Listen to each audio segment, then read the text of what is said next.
Boa noite. Boa noite, Maria Cristina. O senhor citou aí a rejeição do presidente Jair Bolsonaro, que estaria próxima do teto. Uma das questões relativas às pesquisas nesse primeiro turno é que os próprios diretores dos institutos discutem que há muitos eleitores do presidente Jair Bolsonaro que se recusaram a responder pesquisas, o que de alguma maneira fez com que a amostra dos institutos fosse menos representativa do eleitorado bolsonarista. Então, talvez essa rejeição a gente não devesse contar com ela. E a minha pergunta é o seguinte: ao longo de toda a campanha, a esquerda, com o respaldo da imprensa, bateu, e não apenas a esquerda, o centro também, um grande campo político, bateu na misoginia do presidente, na sua incúria com a pandemia, na escalada que armou a população civil, na exploração política da religião, para ficar aqui só nesses temas. Apesar disso, Bolsonaro teve 51 milhões de votos, o equivalente a 43% do eleitorado. A gente deve acreditar que 51 milhões de brasileiros compartilham esses valores com o presidente, ou a oposição não foi capaz de politizar esses temas? Veja, Maria Cristina, eu não acho que nós temos 51 milhões de fascistas no Brasil, de negacionistas no Brasil. Isso seria uma tragédia muito maior do que aquela que a gente está vivendo. O Bolsonaro, ele tem um grupo de seguidores, de apoiadores fiéis, que são aqueles, por exemplo, que acham que vacina não funciona, que a terra é plana.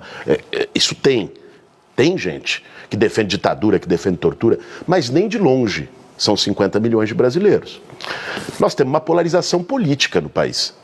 E essa polarização política, para além da diferença que existe entre os dois lados, um lado trabalha com intolerância e fora da gramática democrática, outro lado pode se discordar o que for, mas é o campo democrático, essa polarização expressa, né, um sentimento de uma parte da sociedade brasileira, e que não são os estratos mais pobres, basta a gente ver não só as pesquisas, mas o resultado das urnas ontem, que desenvolveu uma posição anti-esquerda, anti-PT, contra programas sociais, e isso se traduziu num voto no Bolsonaro, inclusive com uma antecipação de voto útil.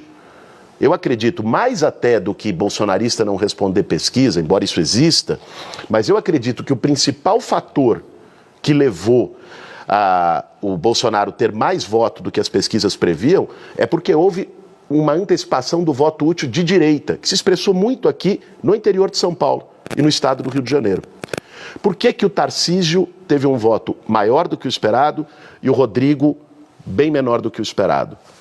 Porque era um voto de direita, que eu acho que estava com o Rodrigo, que na última hora viu o Tarcísio na frente e já migrou para o Tarcísio agora. O que isso nos diz? Isso nos diz que, quer dizer, aquele voto assim, mais bolsonarista, eu dividiria o voto nem, vamos chamar assim, em duas categorias. Os dois são antipetistas e os dois são antibolsonaristas. E é por isso quem votou na Tebet, é quem votou no Ciro, é quem não queria votar em nenhum dos dois candidatos, certo? Só que alguns têm mais antipetismo que antibolsonarismo, e esses eu acho que já anteciparam a sua migração. E outros têm mais antibolsonarismo do que antipetismo. E eu acredito que esses migrarão para o voto em Lula, que nós vamos ver provavelmente já na primeira pesquisa do segundo turno.